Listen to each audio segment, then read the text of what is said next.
There's a lot of arguments.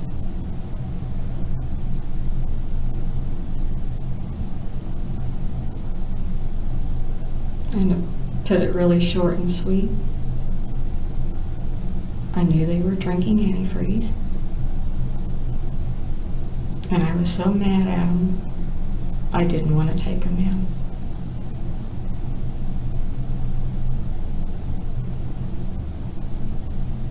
I delayed.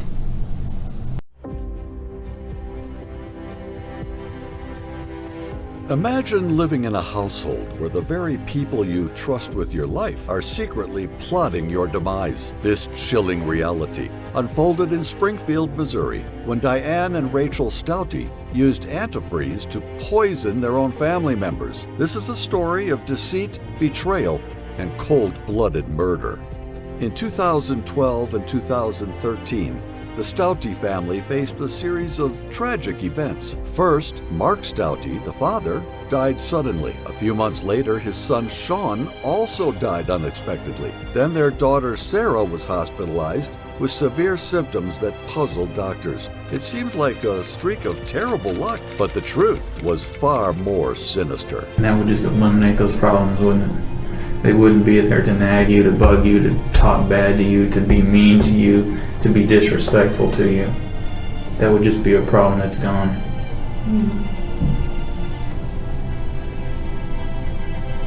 I guess you could say that, but Right. But Diane, problems never go away. right. How'd you know they were drinking antifreeze, Diane? They told me. Diane Stouty, a nurse and a mother, had been secretly poisoning her husband and children with antifreeze. She was aided by her daughter Rachel, who not only knew about the plan, but actively participated in it.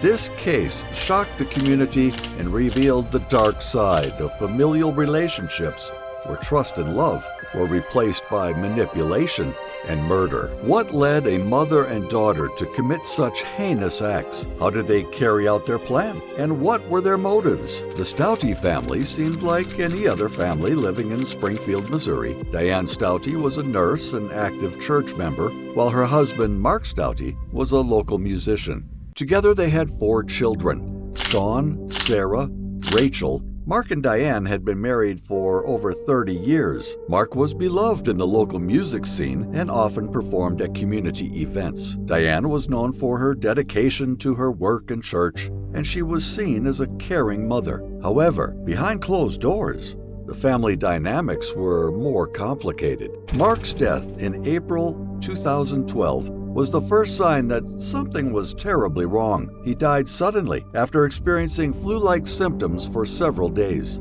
The medical examiner noted a ring of blood around his mouth, but ruled his death natural due to his unhealthy lifestyle.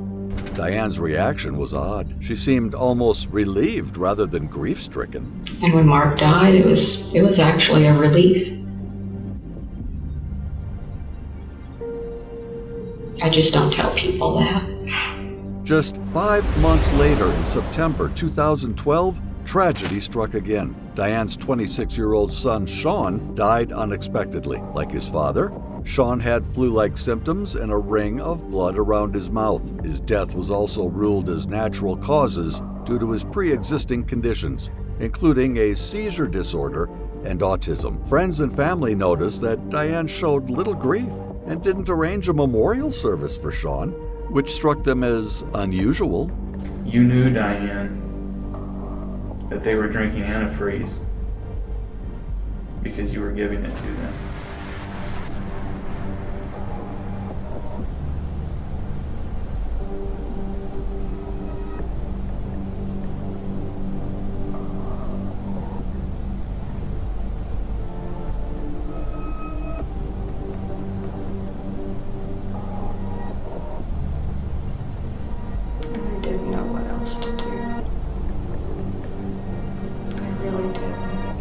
In June 2013, Diane rushed her daughter Sarah to the emergency room. Sarah, then 24, was admitted with severe flu-like symptoms, including organ failure and a brain bleed. Doctors were baffled by her condition and began to suspect poisoning. Despite her daughter's critical condition, Diane remained strangely detached, talking about an upcoming vacation instead of focusing on Sarah's health. This odd behavior raised suspicions among the medical staff and those close to the family.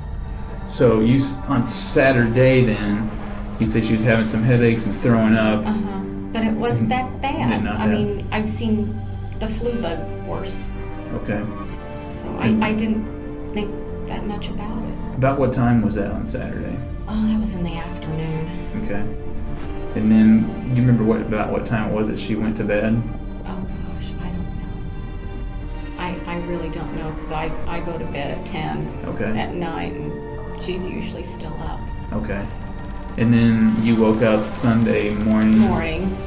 And she was asleep. Okay. Then what happened? Me and the other girls went to church and we left her sleeping. Okay. And then I came home and she was still sleeping. And then maybe a couple hours later, I went to check on her and we just couldn't get her to respond or answer or anything. Okay. So you brought her to the ER? Yeah. And that was Sunday? That was Sunday night? I want to say afternoon. Afternoon. It was still daylight. Okay.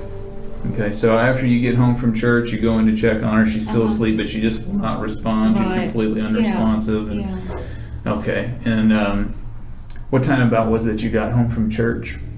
I want to say around 12:30. Okay, and then sometime you say in the afternoon, it was still light out. Do you remember about what time it was that you took her to the ER? Maybe 3-ish.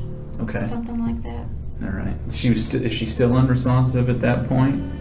Pretty much, yeah. Okay. I mean, we literally Rachel and I had to carry her. Oh, We wow. carried her to the car. Okay. All right. Mark Stouty's death in April 2012 was the first hint of the horrors to come. Diane had grown to hate her husband, Mark, due to his abusive behavior and unhealthy lifestyle. She saw him as a burden and decided to get rid of him. Diane put antifreeze in Mark's sports drinks, which eventually led to his death. Instead of mourning, Diane felt relieved. Diane admitted to poisoning her husband, Mark, by adding antifreeze to his sports drinks.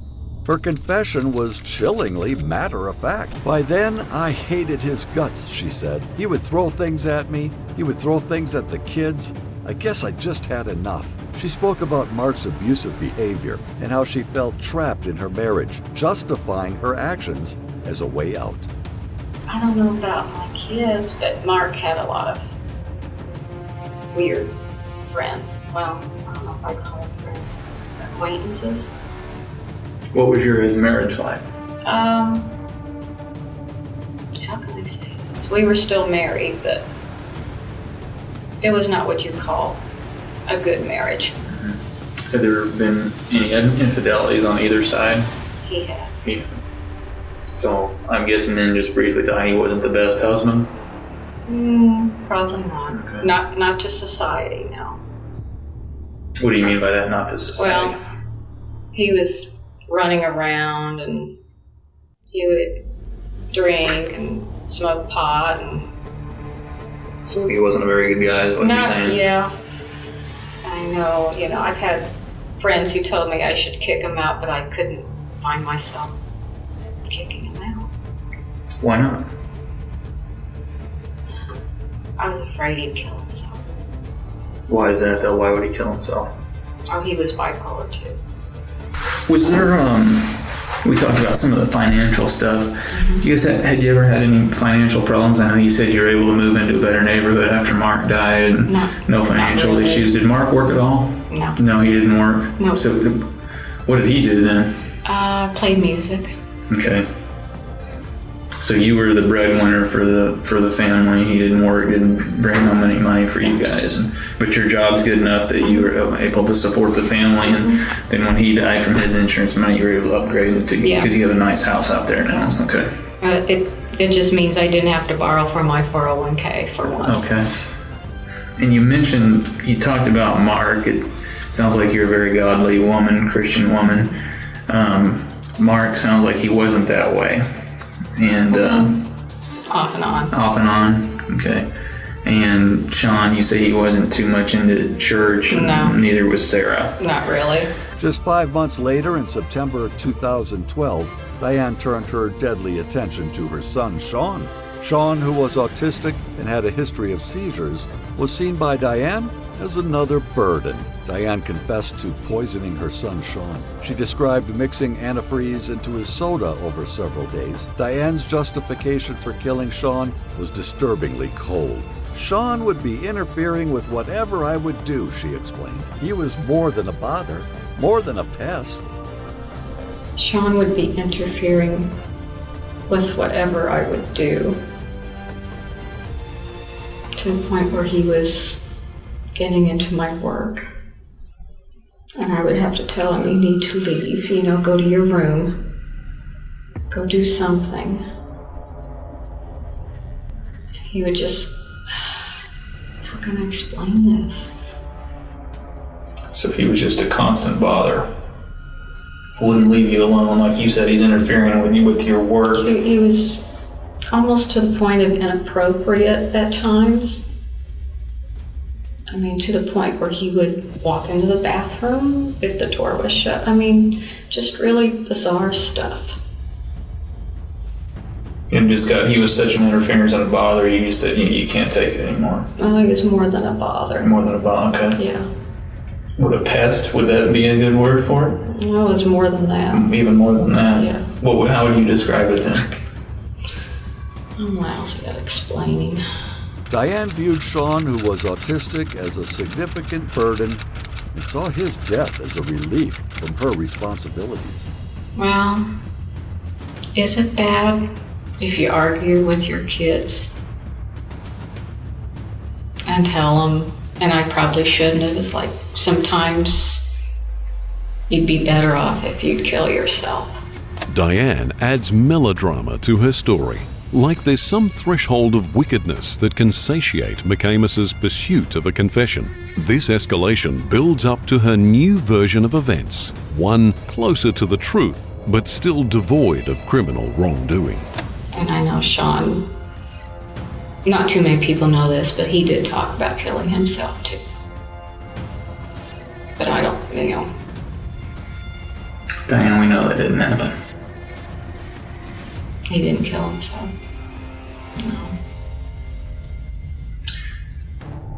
No, you know that and we know that. Mm-hmm. That's why we need to talk about why things happen. It's not been fun. I understand. Not at all. And sometimes I look and it's like, why didn't I kill myself? Because I could have. Right. But the plan didn't stop there. Diane and Rachel also targeted Sarah, who was 24 years old at the time. Sarah was struggling with college debt, and Diane saw her as a financial burden. Diane began poisoning Sarah by adding antifreeze to her drinks. This led to severe health issues, including organ failure and a brain bleed. Sarah was hospitalized in June 2013, and it was her critical condition that eventually led to the unraveling of Diane and Rachel's deadly scheme. Sarah's a difficult child to deal with. I understand. And I've been kind of putting pressure on her to, you need to get out and get a job. Your college bills are coming due. I don't want to pay for them. After all, you get tired of doing everything for your kids, and it's like you need to step up and do it. As far as did I do something to her, I didn't do anything to her. I mean, I guess I could have taken her to the ER sooner, but I didn't know.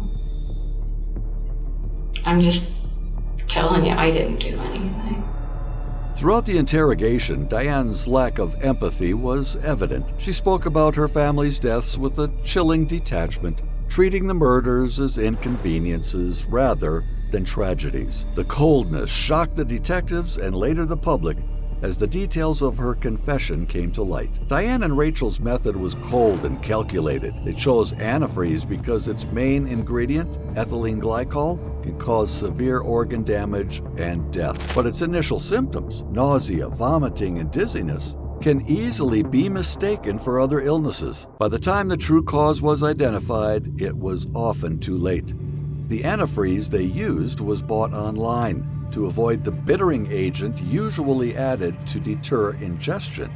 This made it easy to mix into drinks without detection, ensuring their victims would unknowingly consume the deadly poison. How long had you been giving them the antifreeze before they finally got, like before Sean passed and before Sarah? Maybe a couple of days. And what were you putting it in? Coca-Cola. What else? I think that was it. How much would you put in? Just a little bit. And why just a little bit? I didn't want to hurt them. When did you start with Mark? I didn't.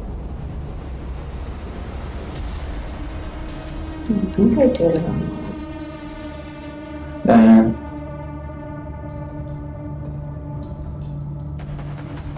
You gotta be honest about everything again. Let's not keep going over this because just when I feel you're finally starting to do the right thing, you gotta be honest with me about everything.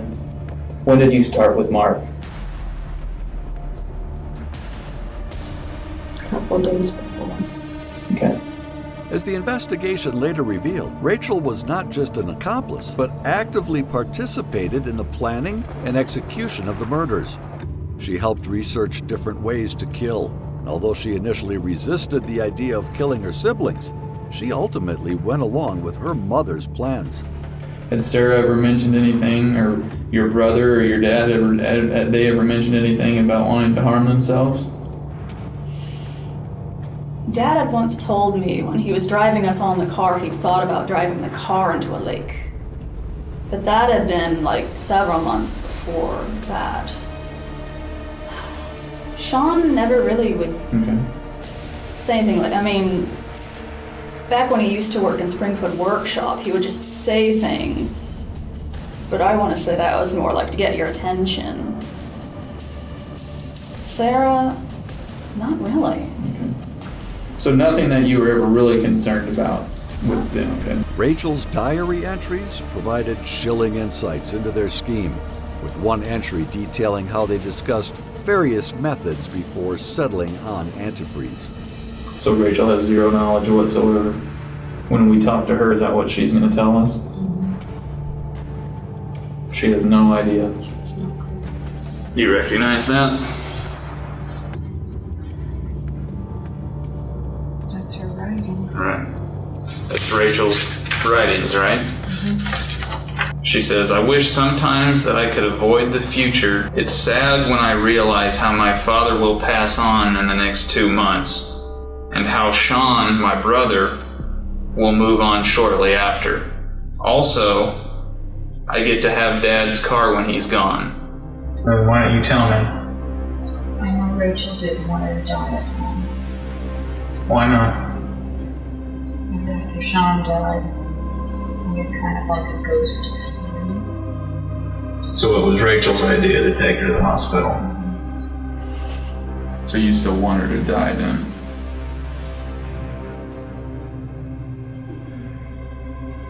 Yeah.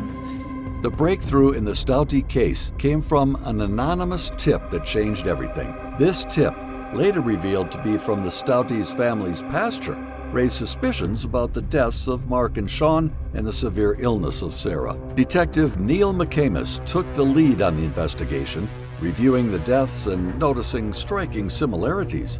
He interviewed medical staff and uncovered concerns about possible poisoning. Detective McCamus began to piece together the puzzle. He noted that both Mark and Sean had died suddenly with flu-like symptoms and a ring of blood around their mouths, yet their deaths had been ruled natural due to their medical histories. However, Sarah's critical condition and the anonymous tip pointing to possible foul play prompted a deeper investigation. McCamus visited Sarah in the hospital, where doctors were baffled by her symptoms. They had performed numerous tests, but could not determine the cause of her organ failure and brain bleed. A nurse mentioned that Diane's behavior was odd. She was joking about her daughter's condition and talking about an upcoming vacation rather than showing concern for Sarah's health. The detective decided to bring Diane in for questioning. During the interrogation, Diane initially denied any wrongdoing, but eventually began to crack under pressure. Is it stout? Stouty. Stouty? Okay. Well, again, Miss Stouty, I appreciate you being willing to come down and speak with us. We're very helpful on your part. I'm trying to be. Yeah. All right. Don't know what I can tell you. Well, okay. Well, that's what we're going to try and get figured out. Obviously, like I told you at the house, we got the call about Sarah and her condition, but you say she's doing better? Yeah. Okay. Yeah. When did all this come about? She started feeling sick Saturday. Just a mild headache. This past Saturday? Well, it's been a whole week. It's like, okay, this is not good. Mm-hmm. It's like something's wrong. Mm-hmm. All right. And what did they say at the hospital? Basically, she was as sick could get. But no idea what it was? We had no clue. Still don't really have a clue. I mean, with her medical background, she's bipolar. Okay. My first thing is, did she get into something? Did she try to overdose or something? And then when I got home from the ER, I checked her medicine and she had plenty of pills left, so I don't think she OD'd her medicine, but I have no clue. So you don't know how else she might have done it? No. Okay. I mean, if she did find something to take, I have no clue. Okay. You have any idea what it would be that she'd find to take? Oh gosh. I don't know. As far as pills, I don't have much. You thought maybe she could have gotten into some cleaners or something? Yeah, because I know I have cleaners, and I don't know what else is there. What kind of cleaners do you think it could have been that she would have? What do I have? I can't see her taking soap. Yeah. The general, everyday cleaner. Well, I have some of that. What would that be? What's the name of it? Lysol. Okay. I know I have that, but Could you even hurt yourself from soap or Lysol? Do you know? I'm not. I have no clue. Okay. I don't even think about it. Right. I've just never heard of anything like that, so I haven't either. It's like, but I guess, I don't know. And from what I understand, you're in the medical field. Is that? I'm a nurse. You're a nurse. Okay. But I'm a cardiology nurse. I know hearts, but Yeah. Okay. Okay. And from what I understand too, I think you're pretty well respected in your profession. Is that correct? And Yeah. Is there anything from your knowledge? I know you say you deal with the heart and stuff, but from your knowledge, is there anything that you could think of that it could have been? Because obviously, from what we understand, you're pretty intelligent. Yeah. I try. Yeah. But I really can't think of anything. I mean, psych's not my thing. Yeah. Yeah, I understand that. That's a whole different realm, and it's like, just. If she did take some cleaners or something, could that essentially? Well, I can see that hurting the kidneys, but that wouldn't cause her brain. I mean, she had a brain bleed. Oh, she had a brain. Yeah. Oh, wow. Yeah. And it's like, I can't figure that one out. Because I even asked, it's like, you're sure it's a bleed, not a stroke, or a blood clot? Because that runs in my family, so. Would it be common for somebody that her age, though, that Because from what I understand, Sarah was in really good. Yeah, she was in good, as far as we know, physical she health, was in good great health. physical health. Yeah. Have your other kids had any type problems or? No, nothing.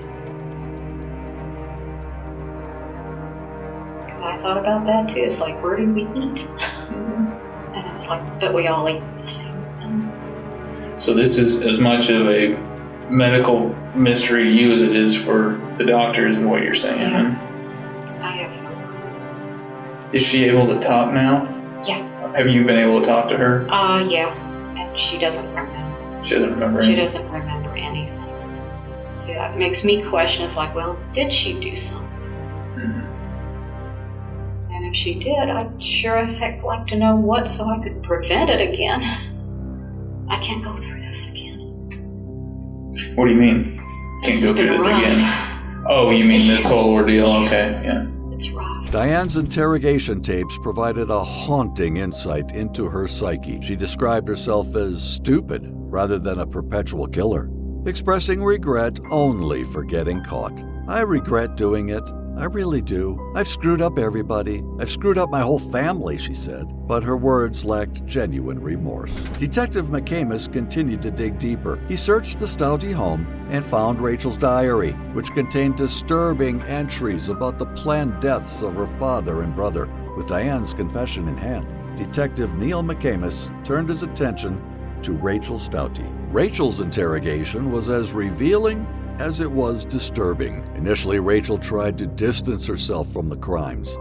She appeared nervous and hesitant, often contradicting herself. But as the interrogation progressed, the truth began to emerge. Once you found out, when Detective Shipley told you yesterday about what your mom did, what do you think about that? Confusion, shock. I mean, that's... Nobody expects to have somebody that they know do that.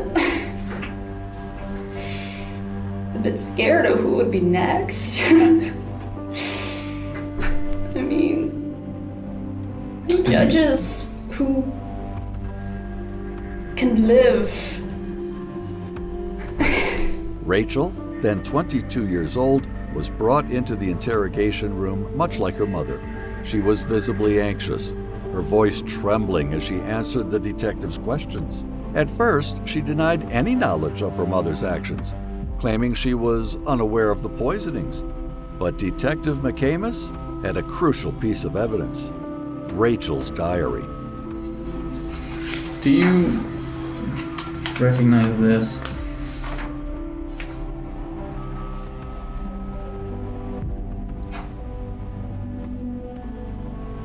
Yeah, I remember this. Okay. What is that? Little journal thing. A journal thing? Whose journal?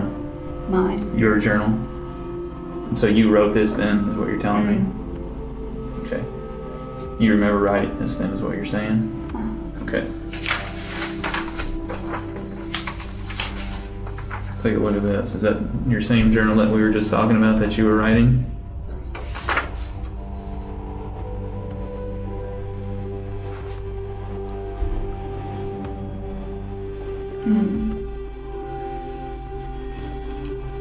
There was a dream that I had had that they would die, but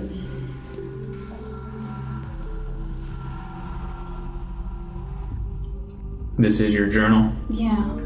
You wrote this? And you remember writing it? Yeah. Okay. Did you get to read it all? Got some questions for you, Rachel. Some questions that you need to be honest with me about. I gotta read you this real quick, okay? You've never been in trouble, right? Okay. These are just Miranda rights that I'm gonna explain to you, and then we'll continue talking about this. Okay. Now, Rachel, we need to talk about this, and again, I appreciate you being truthful with me, what we just talked about. But you're gonna have to continue to be truthful with me. Are we understood?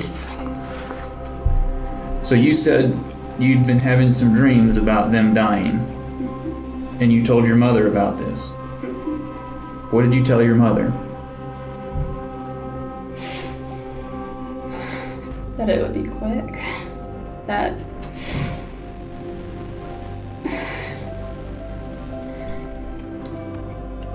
It'd be easy.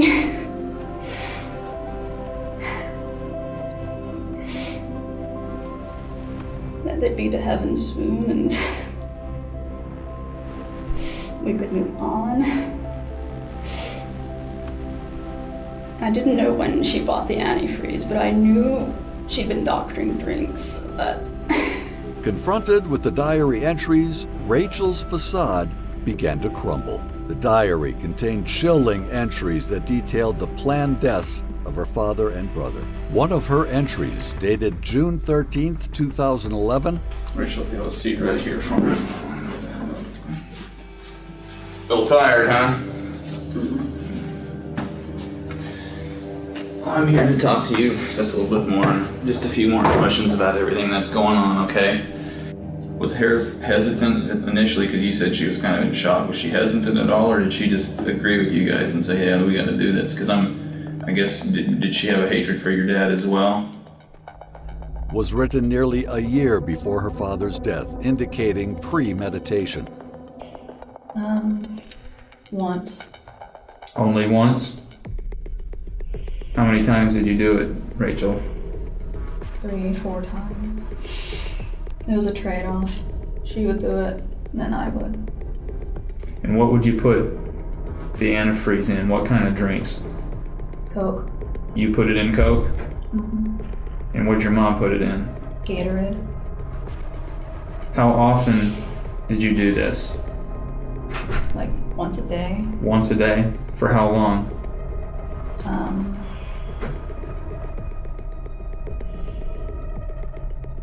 Several weeks. Several weeks?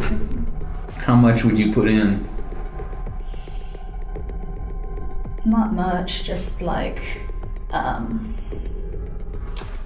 say you have like that size of Coke bottle, that much.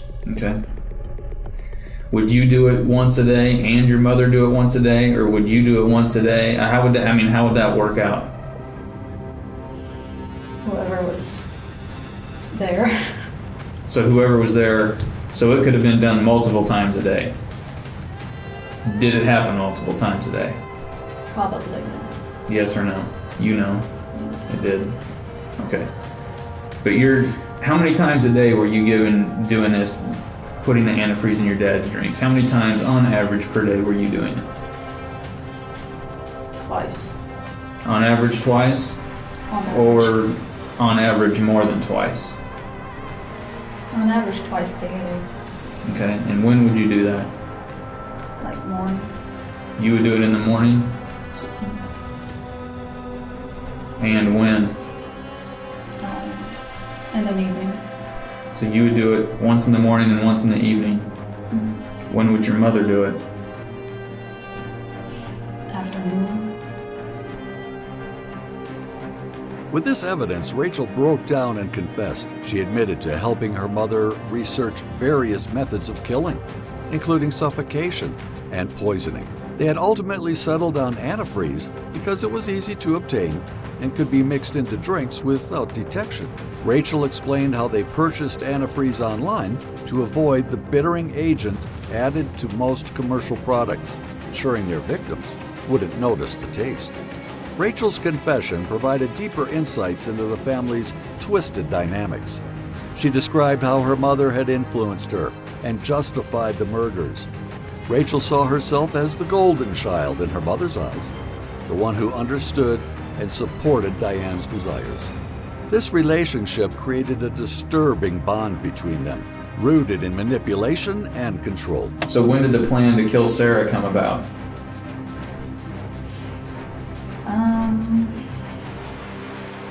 May, June. May or June? And so why was it decided to kill Sarah?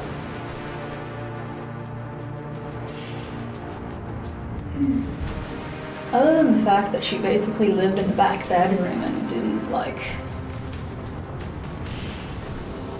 have any gumption to get a job, I'm not certain. Mom probably has her own issues with her. What about you?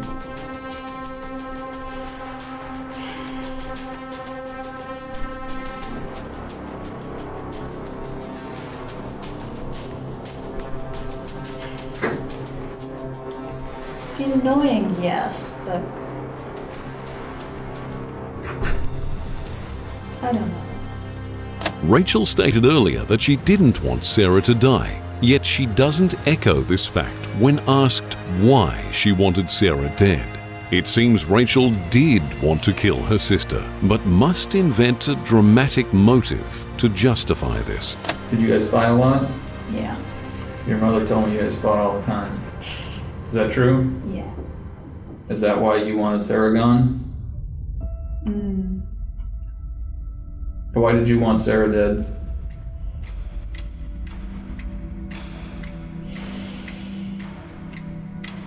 Back in middle school, she would touch me. I mean, she grew up later when she got on the medicine, but she still argues. She still has really inappropriate jokes.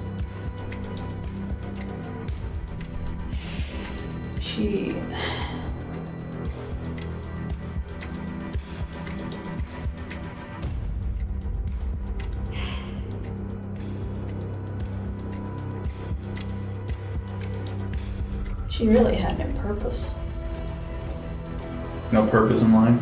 Not really, no. Okay. When you say in middle school that she touched you, are you talking about she physically assaulted you, like punching? Yes. Okay. You're not talking in a sexual way. Or are you? She did for a time, because we did share a bed. Okay. And so you're angry at her for those past instances back in... And it's like she can't remember.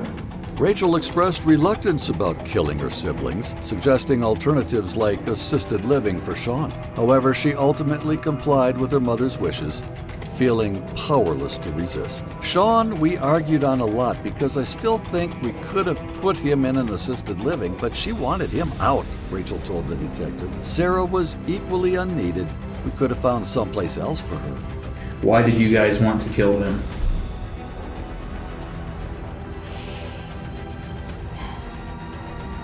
Sean,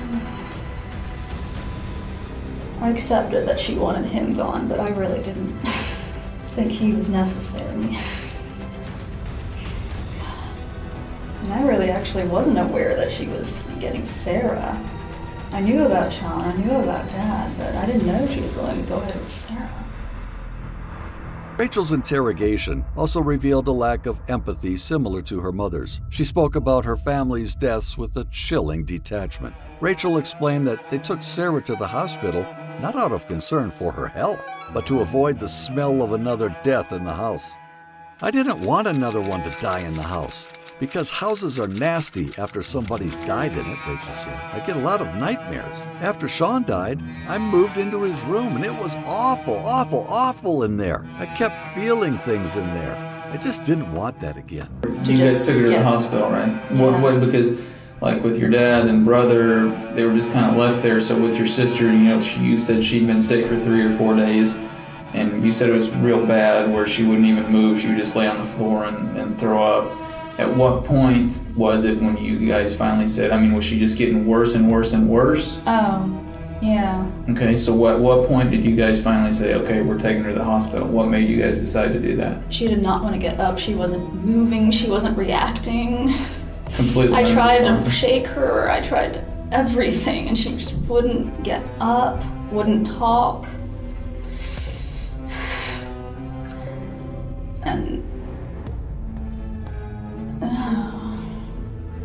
And so who decided to take her to the hospital? I did. You did? And Yeah. what did you say? Did you say something to your mom, or Yeah. what did you tell her? We need to get her help. What did she This say? is more than flu, more than sick. And she said, okay. Diane claimed she and Rachel jointly decided to go to the hospital. Though Rachel isn't desperate enough to throw her mother to the wolves entirely, she will take sole credit for actions that bolster her innocence. So she obviously didn't OD on. No. Had Sarah ever mentioned anything, or your brother or your dad, had they ever mentioned anything about wanting to harm themselves? Throughout the interrogation, Rachel's statements highlighted the psychological manipulation exerted by Diane. Rachel admitted that her mother was the mastermind behind the murders, and that she had been drawn into the plan through a combination of coercion and a twisted sense of loyalty. Mom brought it up, and we discussed, but So you and Mom are close enough. You guys are, just like we talked about earlier, you guys are best, close enough friends and, mother-daughter that you guys have a tight enough bond that you guys could discuss this. Mm-hmm. And she was the one to bring it up? Yeah. What did she say to you? Basically went through different options. Was trying to find things that wouldn't be traceable, or at least would be hard to trace if you didn't know what you were looking for. The tapes from Rachel's interrogation offered a disturbing glimpse into the mind of a young woman who had been manipulated into becoming an accomplice in her mother's deadly plan. Once upon a time, there was 6. Now there are only 3. Only the quiet ones are left. My mom, my little sister, and me.